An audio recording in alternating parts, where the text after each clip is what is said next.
तो चलिए बेटे, आज इस लेक्चर में ना हम एंगुलर एसएचएम का ही केस लेके आए हैं और ये जो आया है ये प्रॉब्लम 9 आई है हमारे एसएचएम सीरीज की। बेटे आप सभी समझना, यहाँ पे मेरे पास एक वेज के ऊपर मैंने सॉलिड सिलेंडर लिया और मास डिस्ट्रीब्यूशन यूनिफॉर्म थी। एक खास बात दे रखी है दैट कि friction is sufficient for pure rolling. Okay ठीक है, फॉर पुअर रोलिंग चलेगा ना। अब बेटे एक चीज़ समझना, जो मैं बताने जा रहा हूँ पहले चीज़ समझो। यहाँ पे नीचे की तरफ तो बेटे हम सभी जानते हैं, एक नीचे की तरफ तो वेट लगना चाहिए था mg। खैर इसके कंपोनेंट्स मैं तोड़ रहा हूँ, ये सभी आप जानते हैं। मान लो ये एंगल मेरे पास थीटा है तो ये कंपोनेंट कॉस थीटा आ जाता और ये वाला शायद आपके पास mg साइन थीटा आता और यहाँ शायद एक नॉर्मल लगता। और लेटर से एट इक्विलिब्रियम ये जो स्प्रिंग है इसके अंदर इलोंगेशन आती है और पीछे की तरफ के एक्स नॉट करके एक स्प्रिंग फोर्स लगती।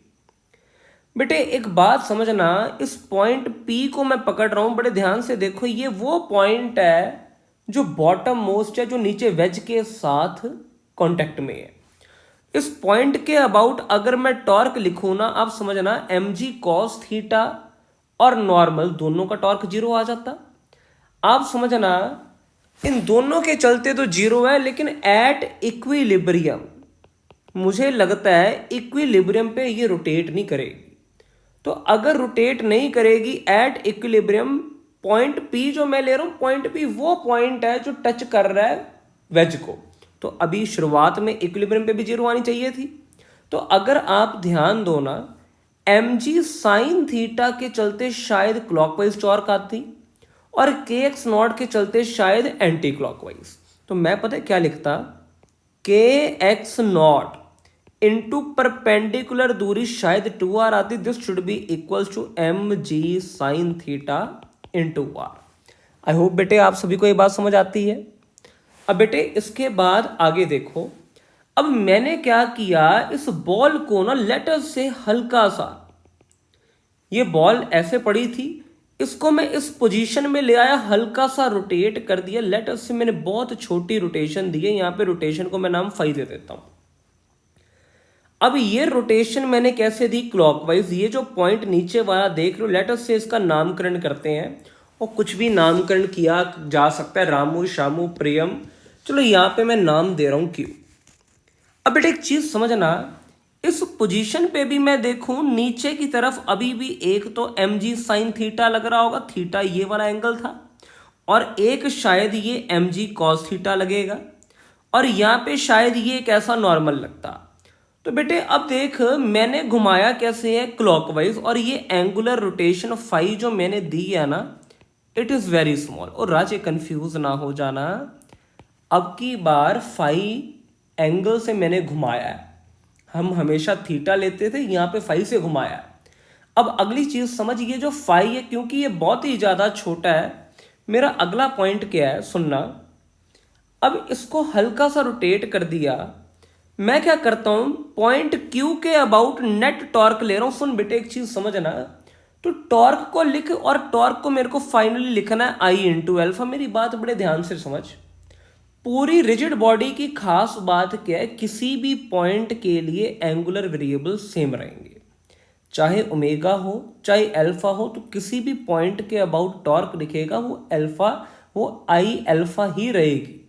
हाँ आई चेंज होता जाएगा, टॉर्क चेंज होती जाएगी, बट अल्फा चेंज नहीं होगा, ओमेगा चेंज नहीं होगा। तो यहाँ पे अल्फा जो है ना, तो किसी भी पॉइंट के अबाउट लिखेगा अल्फा सेम ही मिलेगा। तो मैं क्या करता हूँ, पॉइंट Q के अबाउट टॉर्क लिख लेता हूँ। mg cos थीटा का टॉर्क जीरो आएगा, mg साइन थीटा का भी जीरो आएगा।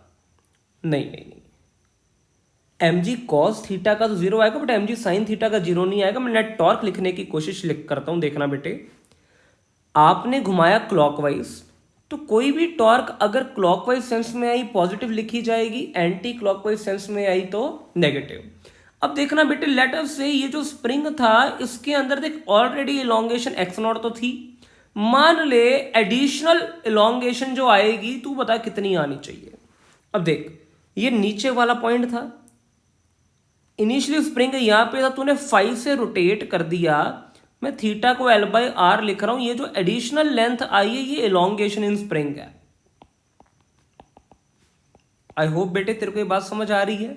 और ये जो इलोंगेशन आएगी ना, शायद ये 2R5 आ जाएगी, जिसके चलते ये टोटल x0 प्लस x बचेगा। तो जो टोटल इलोंगेशन इन स्प्रिंग आई ये आ जाएगी x0 plus 2R/5। Spring elongate हो गया, ये लगेगी स्प्रिंग फोर्स। अब बेटे अगर नेट टॉर्क लिखे ना, नेट टॉर्क देखना, mg साइन थीटा के चलते, क्योंकि क्लॉकवाइज आ रही है, मैं लिखूंगा positive mg sine theta into perpendicular दूरी। अब स्प्रिंग फोर्स के चलते जो टॉर्क आ रही है मैं लिख रहा हूं x0 प्लस 2R5। ये तो लिखिए फोर्स, परपेंडिकुलर दूरी शायद 2R आएगी। तो बेटे ये मेरे पास बचा है mg sine theta into R minus k times x0 into 2R minus 4k r का स्क्वायर। बेटे देख रहा है ना ध्यान से, 4k r का स्क्वायर आ गया इंटू 5। बेटे अगर तू ध्यान देना, इक्विलिब्रियम पे जो मैंने टॉर्क लिखी थी, शायद ये और ये तो कट ही जाएंगे। अब देख जो तेरा नेट टॉर्क आया यानी कि I इंटू एल्फा, ये कितना आ गया -4k r²5। एल्फा आ गया -4k r²/I इंटू 5। देख बेटे alpha is directly proportional to -5 आ गया। It is the case of simple harmonic motion. और अगली चीज है, अब देख बेटे इतनी मेहनत करने के बाद आई मत गलत लिख दियो। आई लिखेगा पॉइंट क्यू के अबाउट, जिसके अबाउट तूने टॉर्क लिखी है। और ये पता है कितना आना चाहिए, मैं मान के चलता हूं तू बहुत अच्छे से पढ़ा है बेटे, ये आना चाहिए। चल मैं यहाँ पे लिख देता हूं, पैरेलल एक्सिस थ्योरम लगेगी ICM प्लस MD का स्क्वायर। देख यूनिफॉर्म सॉलिड सिलेंडर के लिए मैं लिखूंगा mr²/2 प्लस डी की जगह परपेंडिकुलर दूरी जो आएगी mr² आ गई, तेरे पास निकल के आएगा 3mr²/2। वैल्यू डालते हैं बेटे -4kr² divided by 3mr²/2 into theta आ गया। r² से r² की मौज। और बेटे यहाँ पे जो एल्फा आया ये आ गया -8k divided by 3m into theta. और टाइम पीरियड कितना आएगा 2π√3m divided by 8k। Very good. I hope बेटे आप सभी को लेक्चर समझ आ गया होगा। अगर आपको इसमें कोई भी डाउट है तो प्लीज़ नीचे दिए कमेंट सेक्शन में ज़रूर पूछें। और हमें बहुत खुशी है जब हम आपके कमेंट्स पढ़ते हैं, हम डेफिनेटली हम अपने आप को इम्प्रूव करेंगे।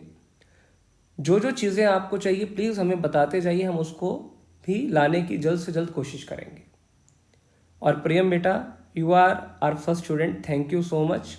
इफ़ पॉसिबल आप अपने दोस्तों में भी शेयर करिए, जितनी नॉलेज जाएगी उतना हमारे लिए अच्छा है, आप सभी के लिए अच्छा है। क्योंकि हमारा JEE एडवांस आ रहा है, हम सभी चाहते हैं कि आप बहुत मेहनत करें और आपको हर वो चीज़ मिले जो आप चाहते हैं।